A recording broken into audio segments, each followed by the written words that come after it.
Guys, una putulan mo ng dulo ang lagayan ng gear oil, kailangan hindi maluwag ang straw sa butas para hindi matapon ang langis. At isuksok mo ang straw ng mga 1 inches para siguradong hindi matanggal ang straw. Ganyan guys para sigurado hindi matatapon ang gear oil. Ayan na guys, naluwagan ko na, at D12 lang ang yabi na gagamitin natin pang tanggal ng bolt. At ikutin mo lang pa counterclockwise o pakaliwa ang ikot ng D12 na yabi. Makikita natin guys malinaw pa ang gear oil, pinalitan ko na agad ng gear oil guys para makasigurado ako, dahil nabili ko lang ng second hand ang motor na ito.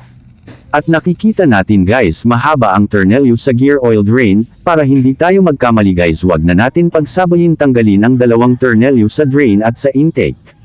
Dahil baka ang mahaba na tornilyo ay mailagay natin sa intake. Masisira ang motor natin guys. Pagkatapos guys ibalik muna natin ang tornilyo sa drain at pakanan ang ikot ng tornilyo at wag masyado mahigpit, yung saktong higpit lang guys, baka ma-lost trade.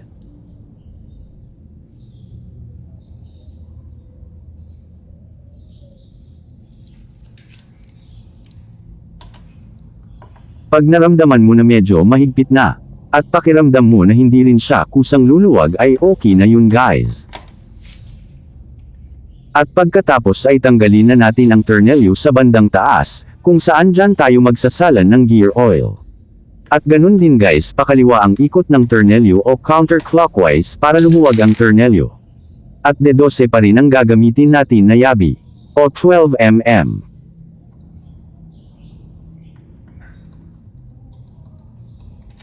Kung makikita natin guys ay maiksi lang ang tornilyo sa gear oil intake kumpara sa gear oil drain ay mahaba. Kaya hindi pwede magkapalit ang dalawang tornilyo. At sa paglalagay ng gear oil guys ay itaas lang natin ang bote ng gear oil.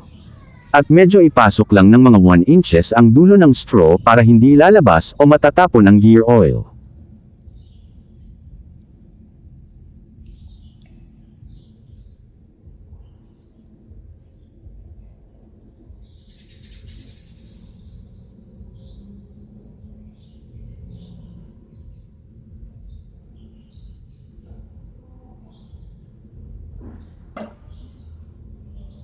At pisil-pisilin natin guys ang plastic bottle ng gear oil upang may tulak o mailabas ang oil.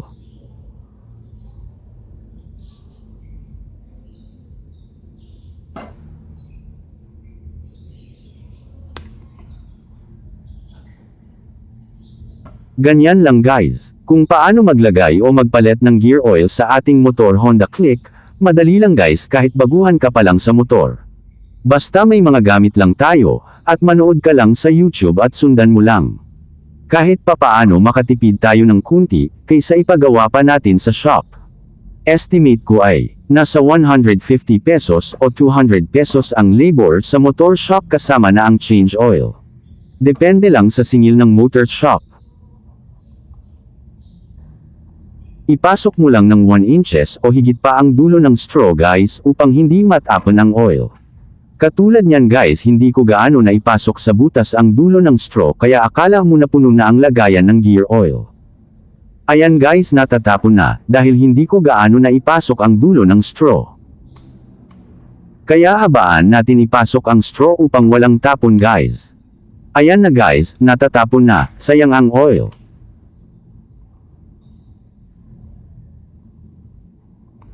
Pisil-pisilin lang natin guys ang bote ng gear oil, hanggang sa maubos.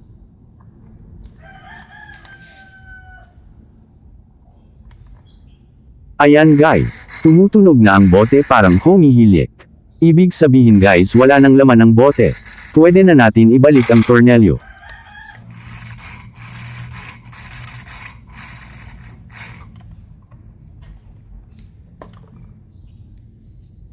At huwag kalimutan guys, pakanan ang ikot ng tornilyo o clockwise ang ikot, upang humigpit ang tornilyo. Ikutin mo muna ang tornilyo gamit ang ating kamay, bago natin higpitan ng yabi. At alalay lang paghigpit upang hindi malustrade ang tornilyo. Ganun lang kadali magpalit ng gear oil guys. Kayang-kaya mo ito gawin. Hanggang sa next video natin guys, sana natutunan mo kung paano magpalit ng gear oil.